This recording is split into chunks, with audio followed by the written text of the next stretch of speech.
নমস্কার বন্ধুগণ, আমি শ্রী অরবিন্দ।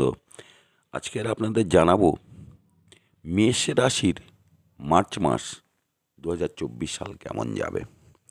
মেষ রাশির কথা বলতে গিয়ে প্রথমে মেষ রাশির প্রকৃতি সম্বন্ধে একটু বলে নিচ্ছি। এটি একটি অগ্নিতত্ত্বের চর রাশি। এই রাশিতে জাত ব্যক্তিরা সাধারণত একটু রোগা মানে রুগ্ন প্রকৃতির হয়ে থাকে, বা অল্প কেশযুক্ত, একটু লম্বা হলেও মাঝারি গড়ন হয় এদের। মুখ ত্রিকোণাকৃতি, কপালের দিকটা চওড়া, কপালের দুপাশে টাকের আভা থাকে। আর চঞ্চলেরা, তবে ত্যাগী এবং সাধারণত সম্পদশালী হয়ে থাকে ওরা। এই হলো মেষ রাশির প্রকৃতি সম্বন্ধে দু চার কথা। এবার বলবো যে গোচরে গ্রহগত অবস্থান। মেষ রাশি বা লগ্নের জাতক জাতিকাদের লগ্নেই বা রাশিতে থাকছে বৃহস্পতি, দেবগুরু বৃহস্পতি, যিনি ভাগ্যপতিও এই রাশির। তার দৃষ্টি থাকছে পঞ্চমে, নবমেও, পঞ্চম, নবম, সপ্তম।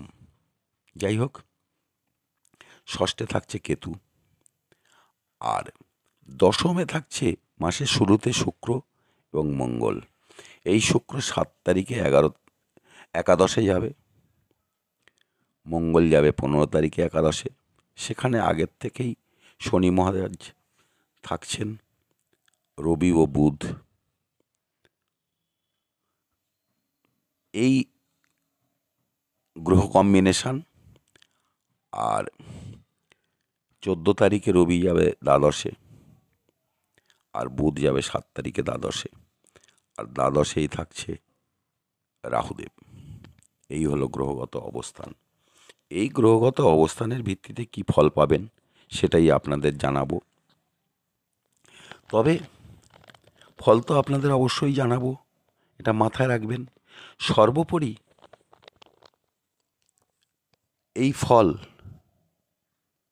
100% রেজাল্ট পাবেন কি পাবেন না সেটা কিন্তু নির্ভর করছে জন্মছকের উপরে। অর্থাৎ জন্মকালীন গ্রহ অবস্থান কেমন আছে এবং কোন গ্রহের দশা অন্তর্দশা চলছে তার উপরে বেশিরভাগ নির্ভর করছে। এটা হচ্ছে বাস্তব কথা। যাই হোক, মেষ রাশির জাত ব্যক্তিদের মার্চ মাস চমৎকার কাটবে। আয়ের দিক প্রশস্ত হবে, এটা একদম নিশ্চিত। ভালোই কাটাবেন, আর সংসারের প্রতি একটা মজবুত সম্পর্ক তৈরি হবে আপনাদের। তবে কখনো কখনো অবাঞ্ছিত বাক্য ব্যয়ে সমস্যায় পড়তে পারেন। নতুন কর্মযোগ সৃষ্টি হচ্ছে, ভালো বলা যায়। আর ব্যবসায়ীদেরও বেশ উন্নতির যোগ লক্ষণীয়। শত্রুরা হবেন, পরাজিত করতে পারবেন অনায়াসে, তাতে কোনো সমস্যা না থাকলেও কিন্তু মানসিক চাপ নিতে হবে বেশ কিছুটা। সেই সঙ্গে বলছি, পেটের সমস্যা, কোষ্ঠকাঠিন্য জাতীয় রোগ থাকলে তার থেকে তৈরি বিভিন্ন সমস্যা দেখা দিতে পারে। আর সন্তানের প্রতি নজর দেবেন, তারা একটু অ্যাডামেন্ট হয়ে পড়বে, সেখানে একটু দৃঢ়তার সাথে কন্ট্রোল করার প্রয়োজন আছে, নাহলে ভবিষ্যতে সমস্যায় পড়বেন। আমি এসব রাশিফল জানাচ্ছি কিন্তু গোচর ভিত্তিতে। আবার একবার বলে দিলাম, যেসব ব্যক্তিদের বা জাতক জাতিকাদের আমার রাশিফল ভালো লাগলে তবেই লাইক, শেয়ার, কমেন্টস করবেন।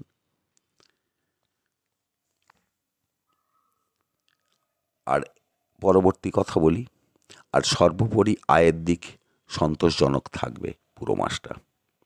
নতুন পরিকল্পনা করলে সফল হবেন। বিপরীত লিঙ্গের প্রতি আসক্তি বাড়বে কিন্তু। তবে জন্মকালীন বুধ যদি রেট্রোগ্রেড বা অস্তমিত থেকে থাকে, তাহলে একটু বাস্তবতা বুঝে চলবেন, না হলে প্রিয় ব্যক্তির সঙ্গে বিচ্ছেদ হওয়ার সম্ভাবনা থাকছে। আর এই বিচ্ছেদ যোগ চট করে জোড়া লাগানো সমস্যা হবে। 15 তারিখের পর আর্থিক বা সম্পত্তি কারক ব্যাপারে সিদ্ধান্ত বুঝে নেবেন, না হলে ক্ষয়ক্ষতি হতে পারে। কোনো কিছু চুরি যাওয়ার সম্ভাবনা থাকছে, সেদিকটাও সতর্ক থাকবেন। আর জীবনসঙ্গীর সঙ্গে সম্পর্ক মধ্যম থাকবে, কোনো সমস্যা নেই। তবে সন্তানের মাথা গরম বা মেজাজ হারাতে পারে, সেই জায়গায় আবার একটু সতর্ক করলাম। পিতার শরীর ভালো থাকবে, তেমন কোনো সমস্যা দেখা যাচ্ছে না, কিন্তু মায়ের শরীর কিছুটা সমস্যায় ফেলবে, সেদিকে খেয়াল রাখার প্রয়োজনে ডাক্তার বাবুদের সাথে পরামর্শ নেবেন। তবে পুরনো কোনো রোগে যারা ভুগছিলেন, তারা দীর্ঘদিন ধরে ভুগছিলেন, তাদের পাকাপাকিভাবে নিরাময়ের সময় এসছে। আর এই সঙ্গে মামলা মোকদ্দমা অর্থাৎ এই জাতীয় কোনো সমস্যা থেকে রেহাই পাওয়ার সম্ভাবনা থাকছে, এটা একটা গুরুত্বপূর্ণ খবর। সাংসারিক কিছু সমস্যা থাকবে এ মাসে, তবে অগ্রগতির মাস এটা হবে। অনেক ক্ষেত্রে দেখা যাচ্ছে বিগত কয়েক মাস অগ্রগতির মাস বলেছি, হয়তো সেভাবে অনেকে ফল পাননি, পেয়েছেন। আমার কাছে বিভিন্ন রকম কমেন্টস আসে বা ফোন করেন, সেই থেকে বলছি। তবে তুলনামূলক এ মাস অনেক বেটার। বিবাহে ইচ্ছুক ব্যক্তিদের শুভ কোনো সমস্যা থাকছে না। এবার বলছি শিক্ষার কথা। প্রাথমিক থেকে কলেজ পর্যন্ত মেষ রাশির জাতক জাতিকারা রেজাল্ট নিয়ে কিন্তু চাপে থাকবেন, ফলে বেশ কিছু হেরফের দেখা দেবে। কিন্তু উচ্চশিক্ষার্থীদের ভীষণ ভালো ফল, উল্লেখযোগ্য ফল অনায়াসে করবে তারা। সেই সঙ্গে যারা বিদেশে পড়াশোনা করছেন, তাদেরও রেজাল্ট ভালো হবে। এবার দেখি চাকরির কথা। নতুন চাকরি প্রার্থীদের চাকরি পাওয়ার পূর্ণ সম্ভাবনা থাকছে, বেশ ভালো সময়। এমনকি যারা দীর্ঘদিন পদোন্নতির আশা করে বসেছিলেন, অর্থাৎ যারা চাকরি করছিলেন, তাদের সুযোগ আসছে। আর যারা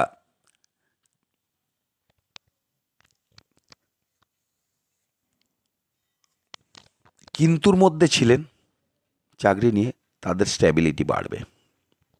এবার বলি ব্যবসায়ীদের কথা। মানসিক প্রশস্তি পাওয়ার মতো সময়। বিগত যে সময় গেছে তার কথা ভেবে অযথা বসে না থেকে ভালো সময়টা কাজে লাগান, ঘুরে দাঁড়ানোর সময় অবশ্যই সুফল পাবেন এ মাসে। যারা অপেক্ষা করে বসেছিলেন বা ব্যবসায়িক দিকটা কি করব না ভাবছেন, তাদেরকে বলছি সময় এসেছে। বিশেষ করে খাদ্য, বস্ত্র, খাদ্যশস্য, সুগন্ধি, লৌহ ইস্পাত, মেশিন দ্বারা তৈরি যে কোনো ব্যবসা, তরল পদার্থের ব্যবসা, মাটির নিচের দ্রব্যের ব্যবসা, মাটি দ্বারা তৈরি জিনিস, যে কোনো খনিজ পদার্থের ব্যবসায় অনেক ভালো অগ্রগতি পাবেন এ মাসে। যথেষ্ট সুফল পাবেন, অর্থাৎ আয় বাড়বে আপনাদের। আজ এই পর্যন্ত। আমি শ্রী অরবিন্দ। ভালো থাকবেন। নমস্কার।